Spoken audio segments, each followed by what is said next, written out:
আপনাদেরকে Java programming টিউটোরিয়ালের নতুন ভিডিওতে স্বাগতম। আজকে আমরা দেখব জাভা স্ট্রিং ইন জাভা। গতবার আমরা দেখছিলাম যে 8টা জাভার প্রিমিটিভ ডাটা টাইপ, সেগুলো কি এবং সেগুলো নিয়ে কিভাবে কাজ করতে হয়। আজকে দেখব আমরা স্ট্রিং নিয়ে কিভাবে কাজ করতে হয় জাভাতে। তো শুরু করি। আমরা আজকে একটা নতুন প্রজেক্ট নিব, নাম দিলাম স্ট্রিং ইন জাভা। অলরেডি একটা আছে এই নামে, স্ট্রিং জাভা। ওকে, তো আমাদের প্রজেক্ট এখানে শুরু হলো। এগুলো হচ্ছে কমেন্ট। কমেন্ট কি আমি বলি, কমেন্ট হচ্ছে এটাকে বলে মাল্টিলাইন কমেন্ট। এই যে দেখেন, এইখানে শুরু হয়েছে, এইখানে শেষ হয়েছে, এটাকে বলে মাল্টিলাইন কমেন্ট। মাল্টিলাইন কমেন্ট লিখতে হয় আপনাকে এইভাবে: ফার্স্টে একটা স্ল্যাশ, দেন একটা স্ট্রাইক চিহ্ন, তারপরে আপনার মনে করেন গিয়া যা খুশি তাই এন্টার দিলে অটোমেটিক নেটবিনস দিয়ে নেয়। এই যে বন্ধ করার জন্য আপনি এখানে মনে করেন শুরু করলেন, তো আপনাকে বন্ধ করার জন্য লাস্টে গিয়ে আবার সেম কাজটা রিভার্স ভাবে করতে হবে, এভাবে অ্যাস্টেরিস্ক চিহ্ন, দেন একটা স্ল্যাশ। এটার ভিতরে আপনি যাই লিখবেন না কেন, এটা ইন্টারপ্রেটার বা কম্পাইলার পড়বে না। ও মনে করেন এগুলোকে বাদ দিয়ে তারপর পড়বে। এগুলো কমেন্ট, জাস্ট আপনি কোথায় কি করতেছেন এগুলা লিখে রাখার জন্য এটা জাভাতে ব্যবহার করা হয়। আর একটা কমেন্ট হচ্ছে যেটাকে বলে সিঙ্গেল লাইন কমেন্ট। মানে সিঙ্গেল লাইন বলতে এক লাইন লেখা যাবে, এই যে ডাবল স্ল্যাশ, দেন আপনি এটার সামনে যাই লেখেন না কেন, সো এটা আর কম্পাইলার কাউন্ট করবে না বা রিড করবে না। তো এটাকে বলে সিঙ্গেল লাইন কমেন্ট। এই যে এটা হচ্ছে একটা সিঙ্গেল লাইন কমেন্ট, আর এগুলো হচ্ছে মাল্টি লাইন কমেন্ট। দরকার নেই কমেন্টের আমাদের। তো এখানে আমরা শুরু করলাম। আজকে আমরা স্ট্রিং দেখব। আল্লাহ, তো শুরু করলাম স্ট্রিং। স্ট্রিংটা আপনার যেভাবে আমরা ভেরিয়েবল ঠিক নর্মাল ভেরিয়েবল ডিক্লেয়ার করেছিলাম, স্ট্রিং ঠিক ওইভাবেই ডিক্লেয়ার করতে হয় স্ট্রিং। তারপর আমরা এটার নাম দিলাম মনে করেন টেক্সট। টেক্সট একটা টেক্সট টাইপের একটা স্ট্রিং দিলাম আমরা। স্ট্রিংটা হচ্ছে কি, আপনার এটাকে ডাটা টাইপ বলা যায় না, এটা একটা অবজেক্ট। একটা অবজেক্ট, জাভাতে অবজেক্ট আছে, ক্লাস অবজেক্ট, আমরা এগুলো শিখবো ভবিষ্যতে। তো এটা একটা অবজেক্ট। এই অবজেক্টের ভিতরে আপনি স্ট্রিং টাইপের অবজেক্ট এটার সাথে অ্যাসাইন করতে পারবেন। তো আমরা মনে করেন স্ট্রিং ইকুয়াল টেক্সট ইকুয়াল, আমরা এটা একটা ভ্যালু নিলাম, ভ্যালুর নাম দিলাম যে হ্যালো। হ্যালো। সো আমরা কিন্তু আগের বার একটা দেখছিলাম যেটাতে আমরা এভাবে ক্যারেক্টার রাখতে পারতাম, যেটা ছিল ক্যারেক্টার টাইপের। কিন্তু এটার ভিতরে আমরা শুধুমাত্র এক একটা রাখতে পারতাম। কিন্তু স্ট্রিং এর ভিতরে আমরা একটা না, আমরা যত বড় টেক্সট চাই না কেন একটা স্ট্রিং অবজেক্টের ভিতর বা ভেরিয়েবলের ভিতর রাখতে পারবো। তো আমরা এটাকে এখন প্রিন্ট করি, system dot out dot প্রিন্টএলএন। Print দিলেও হয়, প্রিন্ট দিলে প্রিন্টএলএন আর প্রিন্টের ভিতর পার্থক্য আছে, যেটা আমরা দেখবো নেক্সটে। প্রিন্ট করলাম টেক্সট, টেক্সট আমরা রান করলাম। রান করার পরে আমরা দেখতে এই যে প্রিন্টের ভিতরে প্রিন্ট আর প্রিন্ট এলেনের ভিতরে পার্থক্যটা দেখতে পাচ্ছেন। এই যে এখানে আমরা হ্যালোর পরে বাইল্ড সাকসেসফুল লেখাটা হ্যালোর পরে চলে আসছে। যদি আমরা এটা প্রিন্ট এলেন দিতাম তাইলে অটোমেটিক পরের লাইনে চলে যায়। মানে প্রিন্ট এলেন মানে আমরা, আপনারা যদি সি করে থাকেন, সি সি প্লাস প্লাস, আমরা যদি দেখছি নিউ লাইন দেই, নিউ লাইন দিতাম না আমরা, নিউ লাইন। তো এটা হচ্ছে অটোমেটিক নিউ লাইন। প্রিন্ট এলেন লিখলে, প্রিন্ট এলেন মানে প্রিন্ট লাইন, প্রিন্ট লাইন লিখলে অটোমেটিক একটা নিউ লাইনে জিনিসটা প্রিন্ট হয়। আর প্রিন্ট লিখলে লাইন, এক লাইনেই সব প্রিন্ট হতে থাকবে। তো আমরা প্রিন্ট এলেনই প্রিন্ট করলাম। এখন আমরা আর একটা স্ট্রিং নিলাম, স্ট্রিং, ওর নাম দিলাম টেক্সট টু। আর ওর ভিতরে লিখলাম, কিছু লিখলাম না, একটা ফাঁকা থাকলো, ঠিক আছে। দেন আমরা আরেকটা ভেরিয়েবল নিলাম স্ট্রিং, নাম দিলাম টেক্সট থ্রি। ওর ভিতরে লিখলাম হ্যালো কোডার্স টিউব। ওকে, দেন আমরা আর একটা স্ট্রিং নিলাম, এর নাম হলো গ্রেটিংস।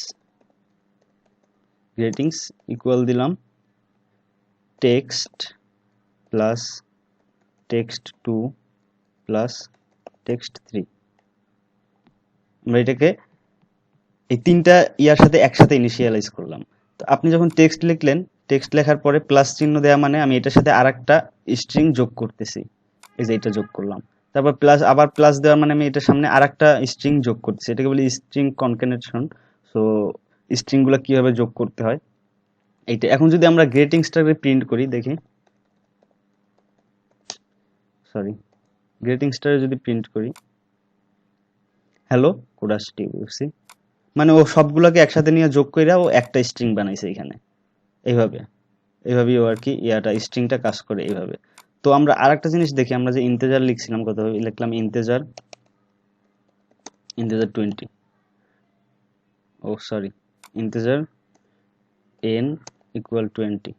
আমরা এখানে আরেকটা সিস্টেম আউট ডট প্রিন্টএলএন নিলাম, সিস্টেম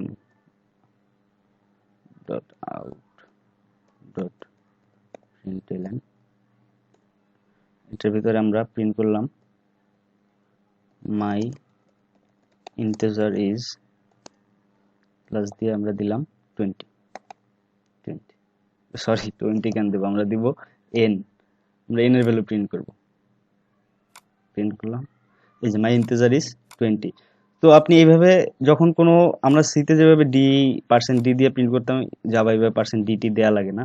আপনি জাস্ট এখানে স্ট্রিংটা শেষ হচ্ছে কিন্তু আমার এখানে, আমার ডাবল কোটেশন এখানে শেষ, মানে আমার স্ট্রিং এখানে শেষ। স্ট্রিংটা মানে ইয়া শেষ হওয়ার পরে আপনি এখানে একটা প্লাস সাইন দিবেন, প্লাস সাইন দেওয়ার পরে এন দিতে হবে, এন, বা সরি, যে ভেরিয়েবলটা থাকবে প্লাসের পরে ওই ভেরিয়েবলটা দিতে হবে। আপনি চাইলে আরো ভেরিয়েবল যোগ করতে পারেন, কিরকম দেখেন, আমরা এটার সাথে প্লাস দিলাম, আরো প্লাস দিলাম টেক্সট, টেক্সট। এখন যদি আমরা এটা প্রিন্ট করি, দেখেন কি হলো, মাই ইন্টিজার ইজ 20 প্লাস আমাদের টেক্সটের ভিতর যে ভ্যালুটা ছিল হ্যালো, হ্যালোটাও চলে আসছে। তো এটাকে মনে করেন আপনি চাইলে আবার এইভাবেও করতে পারেন, একটা ফাঁকা স্পেস দিতে পারেন এটার মাধ্যমে, তারপর এটার সাথে আবার প্লাস দিতে হবে, এখানে গিয়া দিলাম, দেখছেন এইভাবে একটা ফাঁকা স্পেস তৈরি হয়েছে। এই যে স্পেসটা দিছিলাম আমরা, এই স্পেসটাও যোগ করে নিছে, এটাকে বলে স্ট্রিং সংযুক্ত করা। এটা হচ্ছে আমাদের মেইন বিষয় আর কি, স্ট্রিং এর আজকে আমরা যে দেখলাম। তো আর একটা যে বিষয় হচ্ছে, এই যে মনে করেন আমরা যে এখানে গ্রেটিংসটাকে একটা গ্রেটিংস এর ভিতরে যে সবগুলো ঢুকাইলাম, না ঢুকাই মনে করেন সরাসরি প্রিন্ট করতে পারতাম, কিভাবে, সেম জিনিসই পাইতাম আমরা রেজাল্টের বেলায়, সিস্টেম ডট আউট ডট প্রিন্টএলএন, এটার ভিতরে মনে করেন আমরা দিলাম text plus text 2 plus text 3, দেন রান করলাম, ইউসি 2 নাম্বারটাও ঠিক আছে। তো আপনার আশা করি আপনার বুঝতে পারছেন যে এখানে কি হইতে আছে আর কি। সো এই হলো স্ট্রিং এর আর কি বেসিক ধারণা। স্ট্রিং এর আরো অপারেশন আছে, জাভাতে স্ট্রিং এর অপারেশন অনেক, জাভা না সব প্রোগ্রামিং ল্যাঙ্গুয়েজে স্ট্রিং এর অপারেশন অনেক। তো জাভা আর কি স্ট্রিং ব্যবহারের ক্ষেত্রে জাভা ইজি অন্যান্য ল্যাঙ্গুয়েজের থেকে। মনে করেন জাভাতে আপনার যা লাগবে, একটা স্ট্রিং নিয়ে কাজ করতে যা যা লাগে সব ওদের লাইব্রেরি ফাইলে দেয়াই আছে, শুধু ফাইলটা আমরা এখানে এক্সপোর্ট করব। ফাইলটা এক্সপোর্ট করার পরে শুধু আমরা মেথডগুলো ব্যবহার করব, আমরা যেমন সিতে যেমন ফাংশন বলতাম, জাভাতে বলা হয় মেথড, মেথডগুলো ব্যবহার করব। আরেকটা জিনিস মনে রাখবেন, সিতে যেমন মেইন ফাংশন দিয়ে সব শুরু হতো, জাভাতেও কিন্তু একটা মেইন দিয়া শুরু হয়, এই যে মেইন, মেইনটা সব প্রোগ্রামেরই একটা মেইন ফাংশন থাকবে, এই মেইনটাই সব মেইন প্রোগ্রামটাকে আর কি ফায়ার করে, ও আর কি মেইন প্রোগ্রামটাকে চালায়, সব প্রোগ্রামটাকে, এটার ভিতরে যা থাকে এগুলা। বাইরে আমরা আরো ক্লাস, যেমন এটা একটা ক্লাস, আমাদের মেইন ক্লাস, আমরা এই ক্লাসের ভিতরে আরো ক্লাস ডিক্লেয়ার করতে পারি, ক্লাসের বাইরে আরো ক্লাস ডিক্লেয়ার করতে পারি, এগুলো এটাকে ভিতরে নিয়ে কাজ করতে পারি। যখন আমরা ক্লাস দেখব তখন আমরা এগুলো নিয়ে মানে ডিটেইলসে আলোচনা করবো, আপনারা তখন বুঝতে পারবেন। তো আশা করি আজকে স্ট্রিং এর বেসিক ধারণাটা আপনারা বুঝতে পারছেন। আর নেক্সট টিউটোরিয়ালে আমরা লুপ নিয়ে আলোচনা করব, বেসিক্যালি হোয়াইল লুপ নিয়ে আলোচনা করব আমরা ফার্স্টে। সো নেক্সট ভিডিও দেখার জন্য আমন্ত্রণ রইল, অ্যান্ড অবশ্যই আমাদের চ্যানেলটা সাবস্ক্রাইব করে রাখবেন। আমরা প্রতিদিন টিউটোরিয়াল আপডেট করি, আমরা শুধু জাভা না, সি++ এবং others programming language, C#, HTML, JavaScript, এগুলোর টিউটোরিয়াল করতেছি বর্তমানে। তো আপডেট পেতে অবশ্যই সাবস্ক্রাইব করবেন এবং রিং বাটনটা ক্লিক করে রাখবেন, যখনই কোনো আপলোড হবে তখনই আপনি দেখতে পাবেন, যে মানে নোটিফিকেশন পাবেন যে আপলোড হয়েছে। তো আশা করি আপনারা আমাদের জাভার পুরো কোর্সটা করবেন এবং বাইরে প্র্যাকটিস করবেন বাসায়, তাছাড়া কিছু রেফারেন্স নেবেন, কিছু বুক পড়বেন, আমরা কিছু বই আপনাদেরকে রেফারেন্স করব। তো ধন্যবাদ সবাইকে, পরবর্তী প্রোগ্রাম দেখার জন্য আমন্ত্রণ রইল এবং আল্লাহ হাফেজ।